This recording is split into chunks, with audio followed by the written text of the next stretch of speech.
පෙරවන්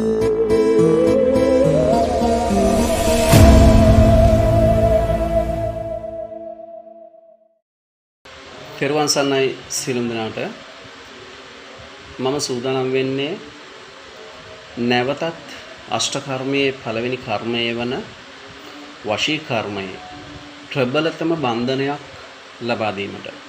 මේක ඉනාවක් සහ වශියක් යන දෙකටම භාවිතා කළ හැකි බන්ධනයක් මදන දේවී බන්ධනය. මදන දේවී බන්ධනය. ඉතින් පළමුවෙන්ම සඳහන් කරන්න ඕනි වීඩියෝ එක අවසන් වනතුරු බලන්න. ඔබගේ Facebook පිටු තුල, WhatsApp group තුල, Instagram සෑම තැනකම මේ ෂෙයා කරලා, Facebook page වල ෂෙයා කරලා තව තව අයට මේ සම්බන්ධව ඉගෙන ගැනීමට අවස්ථාව සලසලා දෙන්න. ඔබ කරන මහඟු ප්‍රයෝජනවත් පින්වන්ත වැඩක් සහ මාගේ කාරුණික ඉල්ලීමක්. ඒත් එක්කම අපි මේ ඉගෙන ගන්න යంత్ర මන්ත්‍ර ගුරුකම් වැඩ කටයුතු ඉගෙන ගන්න බොහෝ දෙනෙක්ගේ එක ඉල්ලීමක් සහ චෝදනාවක් යෝජනාවක් තමයි ඇයි වශී ගුරුකම් කරාට හරියන්නේ නැත්තේ. ගොඩදෙනෙක් කියන දෙයක් තමයි, ගොඩදෙනෙක් ඉල්ලන දෙයක් තමයි මේ පුද නැතිව වශී කර්ම කරගන්න පුළුවන් දෙයක් දෙන්නලු. හැබැයි මං අහපුවාම කියන්නේ වශී ගුරුකම් සහ අනිකුත් ගුරුකම් කරලා නැහැ. ඉතින් එතෙන්ට එන්න අපහසුයි. මොකද අපි සාන්ති කර්මය, ආකර්ෂණ කර්මය, සාන්ති කර්මය වගේ කර්ම දෙක තුල ගොඩක් අත්තිවාරම යොදලා, ශක්තිමත් අත්තිවාරමක් යොදලා ඉදිරියට ආපු අයට පමණයි අනික් කර්ම තුල ඒ දේවල් කරගෙන යාමට හැකියාව ඇති වෙන්නේ. එක පාරටමම වශී කර්මයේ මන්ත්‍රයක් ඉගෙන ගත්තා කියලා, වශී කර්මයේ ක්‍රමවේදයක් ඉගෙන ගත්තා කියලා ඒ දේවල් කරන්නට බෑ. කරන්නට පුළුවන් වශී මැල්ලුම් වගේ දේවල් නම්. මොකද ඒක ඖෂධීය දෙයකින් කරන දේවල්. ඖෂධීය දෙයකින් කරන දේවල්. එතකොට ඒ වගේ දෙයකින් කරන්නට පුළුවන් වුණාට මේ ගුප්ත කර්මයේ වැඩ කටයුතු කරනකොට අනිවාර්යයෙන්ම අපි මූලික අත්තිවාරම යොදලා ඒ මූලික අත්තිවාරම ශක්තිමත්ව තිබිය යුතුයි. එහෙම නැතිව එකපාරටම මන්ත්‍රයක් යන්ත්‍රයක් තිබූ පමණින් මේ දේවල් කරන්නට හැකියාවක් නැහැ.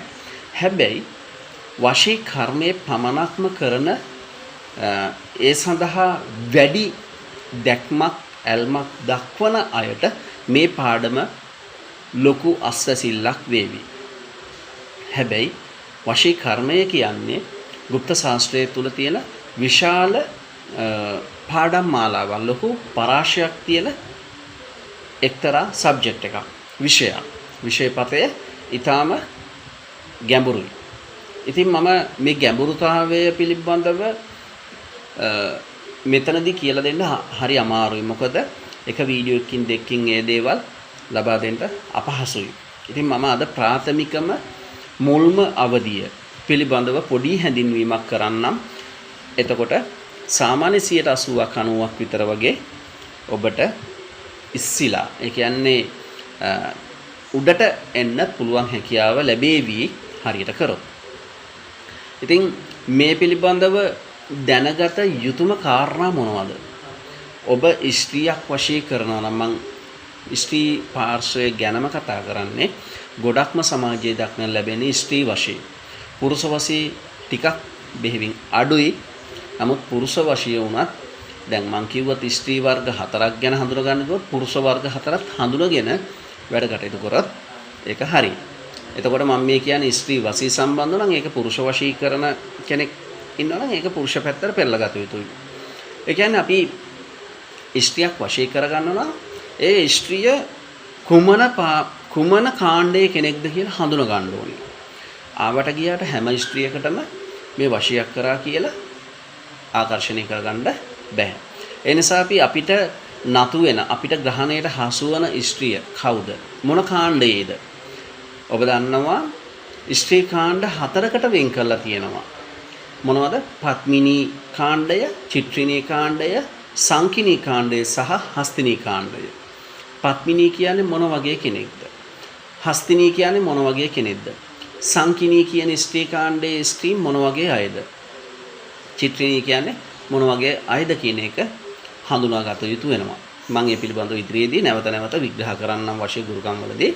එතකොට මේ ස්ත්‍රී කාණ්ඩ හඳුනාගත්තාම ඒ ස්ත්‍රී කාණ්ඩවල ඉන්න ස්ත්‍රීන් හිතන්නකො හස්තිනී කාණ්ඩයේ ඉන්න ස්ත්‍රියක් වශී කරගන්නට නම් ඒ හස්තිනී ස්ත්‍රියගේ ආදරය ආසාවන් උද්දීපනය වන අවස්ථාවක් ඒ හෝරාවන් පංචපක්ෂීකරණයත් එක්ක අලලා ඒවට සුදුසු ආකාරයේ මුහුර්තයක් හදලා තමයි අපි මේ වශී ගුරුකමක් ආරම්භ කළ යුතු වන්නේ.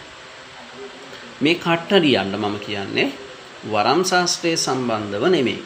කට්ටඩියෙක් ඒ වගේ වැඩක් කරනවා නම් ඔන්න ওই දේවල් පිළිබඳව මනා දැනුමක් සහ අවබෝධයක් ළඟා කරගන්න. ඒත් එක්කම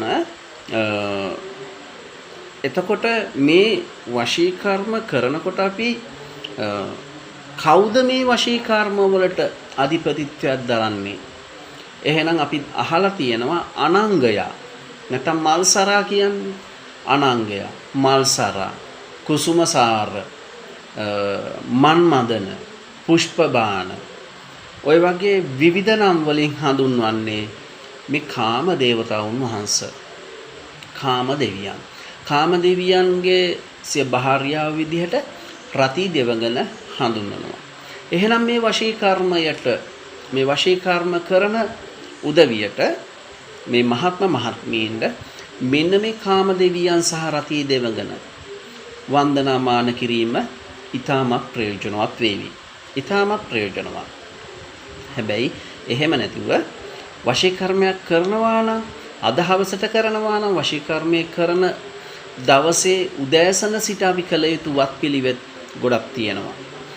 එහෙනම් උදෙන්ම අපි අනිවාර්යයෙන්ම ස්නානයේ කොට තෙත ඇඳුම පිටින් පැමිණ දවසට අධිපති දෙවියන් සහ කාම දෙවියන් සහ රති දෙවඟන වන්දනාමාන කළ යුතු වෙනවා.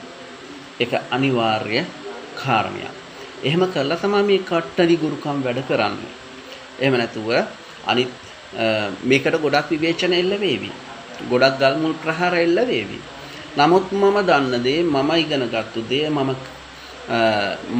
ඉගෙනගත්තු සහ මගේ පරම්පරාවෙන් ආපු දේවල් පිළිබඳව මම ඒ දැනුම ලබා දෙන්නේ ඔබතුමාලට. ඉතින් අද මම කතා කරන්න යන්නේ මදන දේවී බන්ධනය. මදන දේවී බන්ධනය ගත්තහම ඒ සඳහාද මෙන්න මේ කියන කාම දේවතාවුන් සහ රති දෙවඟන වන්දනාමාන කරලා මේ වැඩ කටයුතු කරනවා නම් හොඳයි. ඉතින් මදන සල්ලාල දිස්ත්‍රියට අවශ්‍ය පුද පූජා තියලා මෙන්න මේ මදන දේවී බන්ධනයෙන් 1008 වර මතුරන්ට ඕනේ මොනවටද? මී පැණි වලට. හැබැයි මී පැණි වලට මතුරන්නේ ඒ අවශ්‍ය කෙනා නැත්තම් ස්ත්‍රියක් වශී කරගන්නට ඕනි මට මෙහෙම වශී ගුරුකමක් කරලා දෙන්න කියලා යම්කිසි ආතුරෙක් ඔබ ළඟට එනවා. ඒ ආතුරයාගේ දකුණු අතේ මහපට ගිල්ලේ ලේ ටිකක් අරගෙන මේ මීපැණි සමග කවලම් කරලා ඒ කවලම් කරගත්තු මීපැණි ටික තමයි යහනේ තියාගන්නේ. යහනේ තියාගෙන මදන සල්ලාල දිස්ත්‍රියෙන් 108 වර මතුරලා මේ මදන දේවී බන්ධනයෙන් 1008 වර මතුරලා පොදු ප්‍රාණපලිප්පු සිද්ධි සුදි පුට කියන මන්ත්‍ර වලින් මේක සම්පූර්ණව හිර කරලා ඒ මීපැණි ටික යාට දෙනවා අදාළ කෙනාට කැවීමට සලස්වන්නට කියලා. අදාළ ස්ත්‍රියට කැවීමට සලස්වන්න කියලා. ස්ත්‍රියක් විසින් පුරුෂයෙකු වශී කරගන්නවා නම් ඒ අදාළ ස්ත්‍රියගේ වම් අතේ සුලගිල්ලේ ලේ ටිකක් අරගෙන මීපැණි වලට කවලම් කරලා මදන මෝහිනී දිස්ත්‍රියෙන් දිස්ත්‍රි කරලා මේ මදන දේවී බන්ධනයෙන් 1008 වර මතුරලා අදාළ පුරුෂයාට මේ මීපැණි ටික ඒ විදිහටම කැවීමට සලස්වනවා. ඉතින් එහෙම කරපුවාම මේ මදන දේවී බන්ධනය ඉනාවක් වශියක් මම මුලින් සඳහන් කරා ඉනාවක් සහ වශියක් දෙකම කරගන්නට පුළුවන්. ඉනාවක් කියන්නේ දැන් ඔන්න ඉනාව සම්බන්ධව තමයි මෙතෙක් කතා කරේ.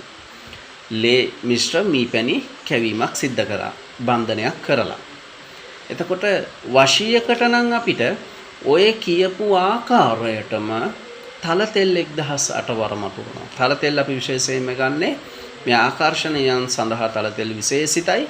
ඒ නිසා තල තෙල් අරගෙන 1008 වරමතුරලා යදාල ස්ත්‍රියට හෝ පුරුෂයාට ඇඟට ඉහිනවා. ඇඟට ඉහිනවා. එතකොට මේකේ වශීයට අවශ්‍ය සාධක තල තෙල් තුල තියෙනවා. ඊට අමතරව අපි බන්ධනයක් යොදලා තියෙනවා, දිෂ්ටියක් යොදලා තියෙනවා, ඒ හිර කරලා තියෙනවා. අදාළ කෙනාට ඒ තෙල් වලින් ඉසීමක් සිද්ධ වුණාම තමන් වෙතන් නතු වෙනවා. ඒක අනිවාර්යයි. ගොඩක් ප්‍රබල බන්ධනයක් තමයි මේ මදන දේවී බන්ධනය. ඉතින් ගොඩ දෙනෙක් මේ සම්බන්ධව විවිධ මත අදහස් පළ කරන්න ඇත්තටම මේකේ ගොඩාක් අනුපානු තියෙනවා. ඉතින් මුලින්ම අපි පුද තියලා මේ වැඩ ටික කරමු. ඉන් පස්සේ අපිට පුළුවන් මේකෙන් අදාළ ස්ත්‍රියක් හෝ පුරුෂයෙක් හෝ වේවා තමන්ගේ දකුණු අතට, ස්ත්‍රියකට නම් තමන්ගේ පිරිමියාගේ දකුණු අතට 21 වරක් මතුල්ලා පිටට තට්ටුවක් දානවා. එතකොට ස්ත්‍රිය වශී වෙනවා. පිටට හෝ ඔලුවට හෝ පොඩි තට්ටු 3ක් විතර දාපුවාම වශී වෙනවා. ස්ත්‍රියක් විසින් පුරුෂයෙකුට නම් ස්ත්‍රිය තමන්ගේ වම් අතට මතුරලා වම් අතින් පුරුෂයාගේ පිටට හෝ හිස් මුදුනට පොඩි තට්ටුවක් දානවා. 3 වතාවක් විතර තට්ටු කරපුවාම අදාළ කෙනාව වශී වෙනවා. ඒත් එක්කම තව තියෙනවා යට ඇඳුම් එහෙම එළියේ තියෙන මොහොතකදී හම්බ වුණාම ඒ යට ඇඳුමට තමන්ගේ ලේ මුසු කරලා පිරිමියෙක් නම් දකුණු අතේ දබර ගෙල්ල, කාන්තාවක් නම් වම් අතේ සුලගිල්ල ලේ චුට්ටක් අරගෙන වේලෙන්ඩ දාලා තියෙන යට ඇඳුමක තවරලා 21 වරක් මතුලා නැවත ඒ විදිහට මේ ඇඳුම එතනම තියලා එනවා. ඒක තමන්ගේ ඇඟ දවටගත්තු මොහොතේ සිට තමන් වෙත නතු වෙනවා. හැබැයි මේ පුද නැති තැනට යන්න නම් අපි පුද දීලා අපි මුලින්ම මේ විදිහට තෙල් ටික හෝ සාත්තු කරගත යුතු වෙනවා. එහෙම නැතුව එකපාරටම මේ දේවල් කරා කියලා සාර්ථක වන්නේ නැහැ. සාර්ථක වේවිද නොවේවිද කියන එක අත්හදා බලලා කමෙන්ට් එකක් දාන්න හරිද නැද්ද කියන එක. ඉතින් අපි මේ සම්බන්ධව ඉදිරියටත් මම කතා කරනවා වශී සම්බන්ධ. එතකොට ස්ත්‍රී වර්ග සහ පුරුෂ වර්ග මම විටින් විට සඳහන් කරන්නම්. අපි ටිකින් ටික ඉස්සරහට ඒ වශී කර්මයේදී කරන ආකාරයන් පිළිබඳව පොඩි වීඩියෝ ක්ලිප් විදිහට මම ඉදිරියේදී ලබා දෙන්න. මොකද එක දිගටම වීඩියෝ ක්ලිප් එකක් කරා කියලා කවුරුත් මේක අවසන් වනතුරු බලන්නේ නැහැ. ඒ නිසා තමයි කෙටි වීඩියෝ ක්ලිප් එකක් විදිහට මම හැම මන්ත්‍රයක්ම යොදන්නේ. ඉතින් අපි ඊළඟ පාඩමෙන් හම්බ වෙමු. මොන හරි ගැටලු තියෙනවා නම් දැනගන්නට පුළුවන් අවශ්‍යතාවය අනුව තමන්ට පුළුවන්.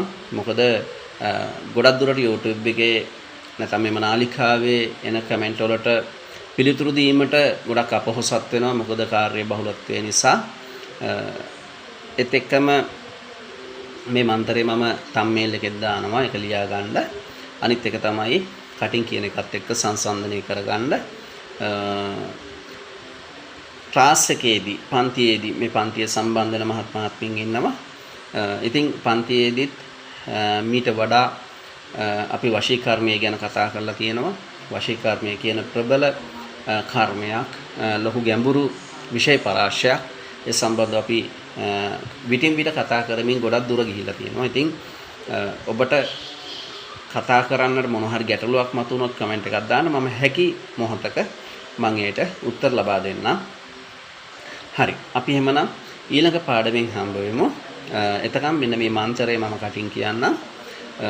ඕන් ජලතල කාමදේවී යනි මල් මදන රූප කාමිනී සරමල් මදන දේවී ඒහි වරවර කට්ටු ඒ ස්වාහක් ගිනි මදන දේවී ඒහි ඒ ස්වාහක්. ඔච්චරයි මන්ත්‍රේ. ඕක හරියට බලලා ලියා ගන්න, ලියලා කටපාඩම් කරගෙන අවශ්‍යතාවය අනුව වැඩ කටයුතු කරගන්නට පුළුවන්. එහෙමනම් හැම දිනාටම තෙරුවන් සරණයි.